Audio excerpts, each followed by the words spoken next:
Assalamu alaikum wa rahmatullahi wa barakatuh. Welcome to another episode of Behind Closed Doors. I am your host, Shalina Litt, and with me I have the beautiful Asifa Lahore and Saima Razzaq.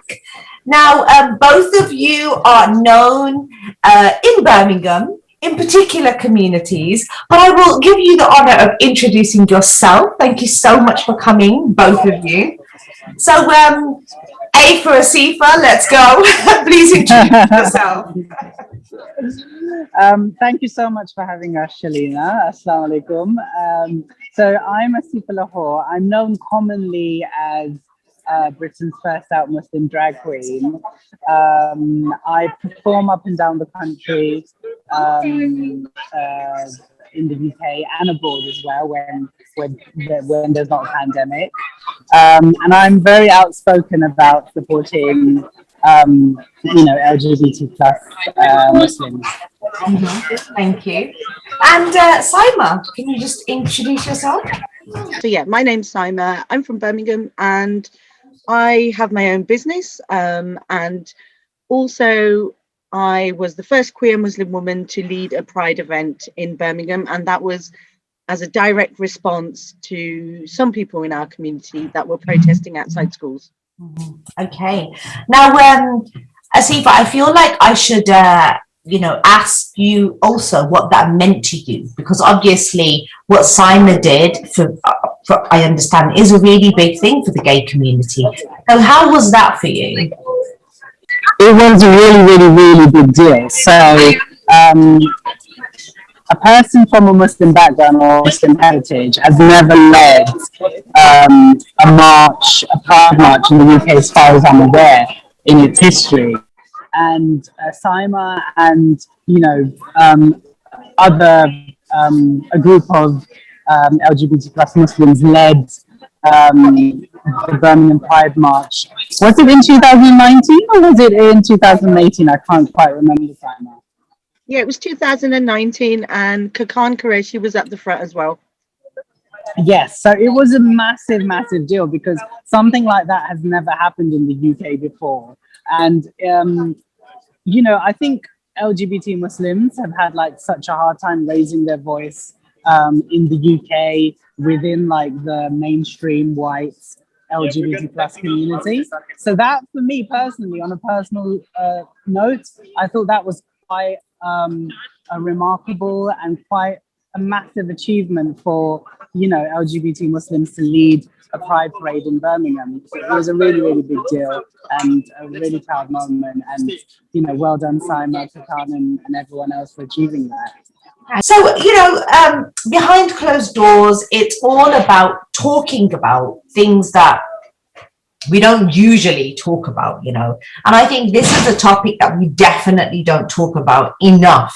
So, I think obviously there's my perspective, and there's also your perspective, obviously being, gay yourself. I know what's the correct technical term, homosexual or, but it's interesting because obviously you both have two very different journeys, so what I really want to touch on is when I say behind closed doors, does that strike a chord with you emotionally? Saima, you first. No, because I just think this is such an important conversation, and our community is already stigmatized from Islamophobia, from racism. I'm from a working class background, so I've got my own traumas. My sexuality is just one part of me, and the more I've embraced it and the more vocal I've become about everything else. And actually, before anything, I'm a Muslim woman and I'm brown. I'm a British Muslim woman and I'm brown, and that has its own hazards. So no, it doesn't bother me because, these are the conversations I want to have. And inshallah, one day, communities will be, we're already having these conversations. So it can only get better from here. And I can only talk about my lived experience with my family. Wow. Didn't expect that. Okay, Asifa. What about you? When you hear behind closed doors, what does it mean to you? it's a very interesting connotation because, you know, for like a large majority of my life, I did live like, I was very hidden, right? I couldn't be openly gay or trans out in the open with my family, for example. So just so people like watching this are aware, for the large majority of my life, I identified as gay. And then 4 years ago, I transitioned from male to female. And I live as a out and proud trans gender Muslim female. And I think for me, you know, that even though that notion for a lot of people would be behind closed doors, my life really, once I opened that door and came out and decided to tell my parents and my community about who I was and what I was going through, the door never really closed. Like, I think once you open it, it's open. My life story has been, you know, heavily documented in the media. So I don't want to go too much into like my coming out journey, because I think people can research that just by going to Google. But for me, like when I think behind closed doors, for me, it's not behind closed doors anymore, because you know, I think the notion of LGBT plus Muslims, you know, I think about 20, 30 years ago, you could have said, oh, you know, gay people or LGBT plus people don't exist in the Muslim world. But I think with the rise of the internet, with the rise of so many campaigns, with, you know, more and more people coming out, both in the UK and around the Muslim world, it's very evident that this is a thing that isn't behind closed doors anymore.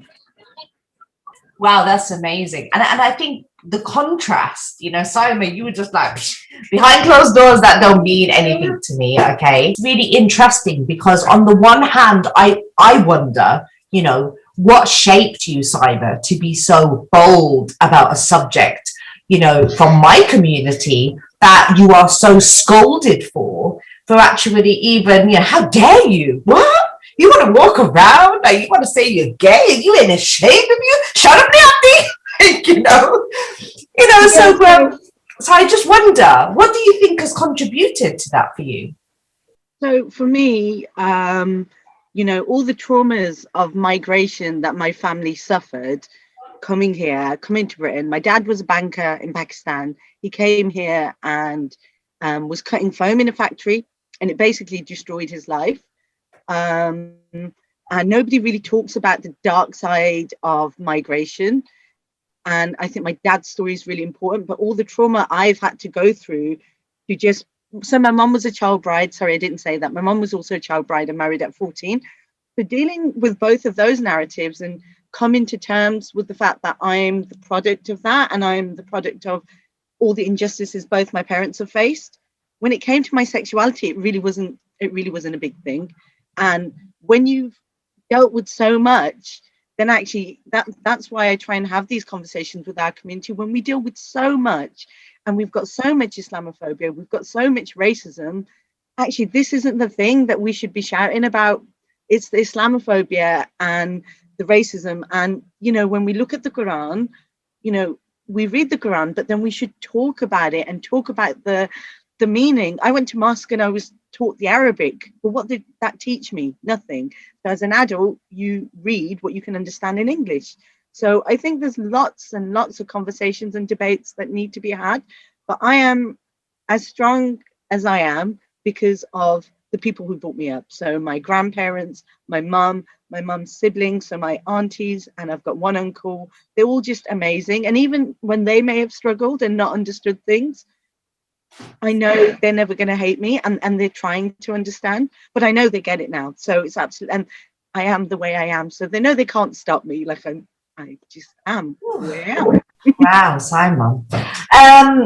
Asifa, now, here's my question for you, because obviously, yes, of course, you know, I have known you. I met you on a TV channel, and that's how I actually became friends with you. As you said, you've transitioned. You was actually, and thank you so much for sharing. I think it was so brave of you to actually just come out and say, hey, you know, you spent majority of your time being a male, and then now you are Asifa Lahore, right? Now, what's interesting to me is the fact that in the UK, the idea of this was a little bit more harsh in comparison to, you know, maybe a country back home. Do you know what I mean? So could you expand on that, please? Sure. So it's really interesting because when I came out as transgender to my parents, they found it much easier to understand because I think they had, you know, they were used to like the Hijra community or the unit community in Pakistan. And obviously my parents like watch a lot of South Asian media. So, you know, in the last like 15 years, there's been so much, there's been like a lot of government bills, like 2 or 3 government bills that have gone through in Pakistan to protect the rights of its transgender community, employment rights, identity cards, that kind of thing. So my mom and dad were like, when I came out as transgender, they were like, well, I kind of wish you had told us before so that we could have dealt with it at a younger age. And I was like, what do you mean, mom and dad? And dad told me that, look,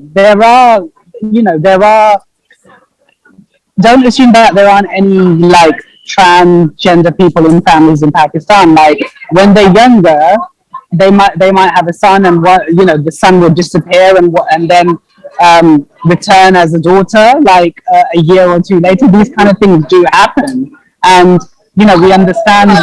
It's kind of they kind of accepted my transness more than they accepted me being LGB. Now, I'm not saying I agree with that, but it was an easier ride for me being transgender, coming out as transgender than it was as gay. When I went back to Pakistan, I went back to Pakistan as a transgender woman in 2018, and I've been going every year since. The large part of my family over there are super supportive because they see transgender people either in the media or either out and about on the streets or within the communities that they live. They are transgender people. Now, I'm not saying it's all rosy out there. It isn't. There's a lot of discrimination. There's a lot of cheer honey, as they say out there. But on the whole, I'd say about 85% of my family accept me.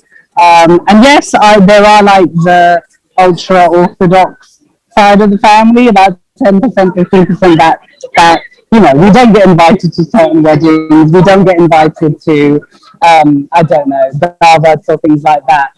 However, the large part of my family support me, and more importantly, my immediate family support me. And that for me is really important because, when we look at Islam, when we look at the Hukuk al-Ibad, for example, our parents, Jannah is at the feet of your mum, for example. And, I do whatever I can for my family. And, following on from the point that Saima raised about migration, I think as well as looking at, our families that migrated to the UK from the subcontinent, carrying with them that baggage of migration. So then on top of that, they were born into parents that dealt with partition, the partition of India and Pakistan. And, I feel like as a second generation British Asian and a British Muslim, I'm not only dealing with my mum and dad's migration, I'm also dealing with my grandparents, migration during partition. So there's definitely a lot to unpack when it comes to kind of being a British Muslim today, which I think a lot of youngsters forget about. So yeah, the bottom line is, look, it's been a long struggle. It hasn't always been red roses and fairy tales, But alhamdulillah, you know, I come and go to Pakistan, I come and go as myself. And I think a large part of that for me is I'm very grounded in both my faith and my culture. Yes, wow. Now, I guess it's only right for us to look at the contrast. Clearly, you know, you both, to a degree, have got support from your surrounding family and friends that is bringing you where you are. But there are a lot of people, I think, that are in the closet, or they are going through a lot of hardship because they have to keep what's behind closed doors, you know, they can't take it beyond that. And I can only begin to imagine that, you know, with you both being almost like ambassadors of this area, you're getting people that are coming to you. I mean, you know, we've got maybe parents that are going to be watching this. We've got maybe people that are struggling with their sexuality themselves. No, trying to wrap it up, because I know we couldn't, it's difficult. Honestly, I feel like this could go on forever. As you said, there's so much unpacking to do, but trying to round it up to, you know, a positive end, and, you know, those that are in difficulty, because we know that we're in an area where mental health is skyrocketing. What would you say, Saima? So, like, I'm 36 now. It's taken me a lot of time to get to this position. So whether that's the places I worked, whether that's the people I met, I have become the person I am later in life. But also I'm independent, right? So I'm on my own boat, and I don't have to live at home. And so a lot of these things I probably wouldn't have done if I didn't have those privileges. So I think, you know, young people, our parents have grown up in a different generation, and they might not always understand what we're talking about, but you have to keep having the conversation. And all I can say is hearts and minds can change. And I've seen that happen in the last 3 years within my own lived experiences. So I think reach out to people. We're all different. Asifa and I are both different. And so we're relatable to different people. So if just find your tribe, surround yourself with people who love you and people who understand you. And then in time, inshallah, your family will understand, because mine certainly have. And I tell you now, 18-year-old me or confused 16-year-old me wouldn't have even thought I was going to be in this position. I just want to say that I'm even, by embracing all the injustices our communities face, so the Islamophobia and the racism, is what gives me more power, because we've got a collective struggle. So if we can just unite on these collective struggles, we will just be so much stronger in Britain. Yeah. Asifa? I think I just want to echo what Sam was saying. At the end of the day, you know, as Muslims, we are a minority. And if we fight amongst ourselves and exclude people from our culture, from our religion, then to be honest, we're not really the total opposite, really, of that. And I always say to people, you know, let's take sexuality a second. At the end of the day, I firmly believe that we're individually judged by Allah on the day of Qiyamah. Like I do firmly believe that, and I think as Muslims we forget that. We love to police each other, and we love to like point the finger at other people rather than look at ourselves. And what I will say is, you know, Saima and I have really you know, positive stories in the sense that our parents have accepted us.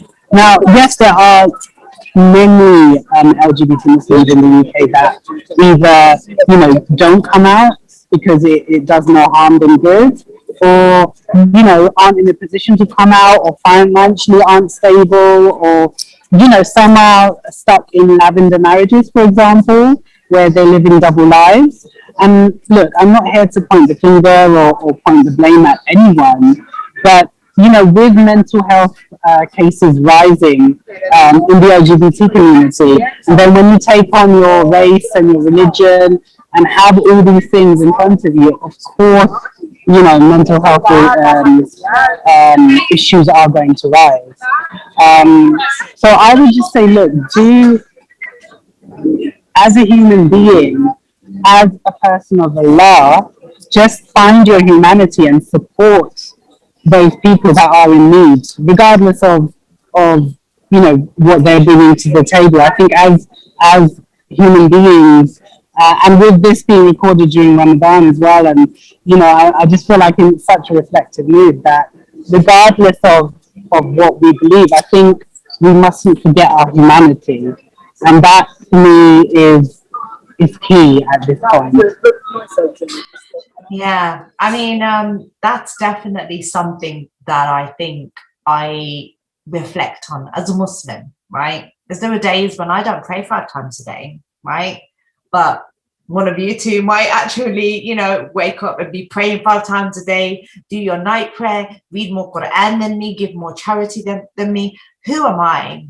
I'm no one. I am just a servant of Allah. And I just think that to a certain degree, yeah, we just have to leave certain things to Allah, because we know that there's people who have their opinions and whatnot. But for me, raising this issue is about, matters of the heart, people, whether it's a parent, whether it's someone who's going through this, love for your brother what you love for yourself. I wouldn't wish anyone to have to go through this. And I know that both of you have your own journeys with Islam. That'll be, if you want to find out, then you need to follow them. I guess I don't really see you two talking about that. And that's why I'm grateful you've both come to the platform, because, you have connected with your identity as Muslims. So thank you so much. I think we're going to wrap it up there. Any last words, Saima? No, just that we have to keep these conversations going. And actually, the fact that we've got 3 women here, I think we also should recognize that we unfortunately in our and I would only ever have this conversation within our community. So I see this conversation from within, not looking from out in. We have to start talking about toxic masculinity, because and how misogyny and how gender roles play in our community, and that's where the conversation starts. Our young people, our future generations, are not going to stand tall in society if they're bigoted or they're misogynist, and that is the same for girls and boys. Gender's there's no binaries anyway with gender, so the more we talk about this, the better. And if anybody is finding this conversation difficult, then let's just keep talking about it. I'm on Twitter, Asifa's on Twitter, just find us, and I'm more than happy to have a chat. I'm a girl from Small Heath, so that will always be my first place of my heart. Me too, we didn't even know that. Hey, Asifa, don't feel left out, Asifa. Okay. I would just say, look, if you're watching this and you're feeling isolated, there's so many organizations out there that you can contact. There's so many friends for you yet to make. And, the other thing I always say is, I went through a phase where I felt I had to give up one for the other. And what I will say is, look, you don't have to give up anything regarding how you identify or feeling like pressure to do something that you're not. It's just follow your heart more than anything else, and just understand that you are responsible for your own life. And we will stumble, we will crumble, we will rise again, but just know that you are in control of your own life and destiny, and that you don't have to be turned away from things that you definitely belong in. Okay, mashallah. Right, well, Jazakallah khairan. If you was watching up until now, then, I really hope that this interview has benefited your hearts, inshallah. As you said, it is the month of Ramadan. So yes, inshallah, bi'idhnillah, Jazakallah khairan for watching. This is me, Shalina Litt, signing out from behind closed doors.